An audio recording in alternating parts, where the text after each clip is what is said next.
লাইফে যদি সুখে শান্তিতে বাঁচতে চান, যদি জীবনে শান্তি চান, 5 ধরনের মানুষ থেকে দূরে থাকুন। 5 নাম্বার পয়েন্টটা সবচেয়ে ডেঞ্জারাস নাম্বার। 1. যারা জীবনে কিছুই অ্যাচিভ করতে পারে নাই কিন্তু সারা জীবন অন্যকে দোষ দিয়ে যাচ্ছে। 2. বোকা মানুষ থেকে দূরে থাকুন। বোকা মানুষ আপনাকে নিজে না বুঝেই বিপদে ফেলা দিবে। সহজ সরল এবং বোকার সংজ্ঞা কিন্তু আলাদা। 3. Travel maker. এ ধরনের মানুষ নিজে কখনো শান্তিতে থাকে না এবং আপনি শান্তিতে আছেন সেটাও দেখতে পারে না। এ ধরনের মানুষ সবসময় অন্যের জীবন নিয়ে আগ্রহ প্রকাশ করে, সেখানে সমস্যা তৈরিতে ব্যস্ত থাকে। 4. শত্রু থেকে দূরে থাকুন।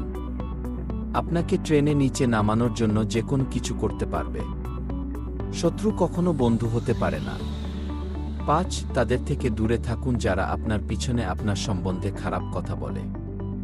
নিজের জীবনের লক্ষ্যকে স্থির করা উচিত।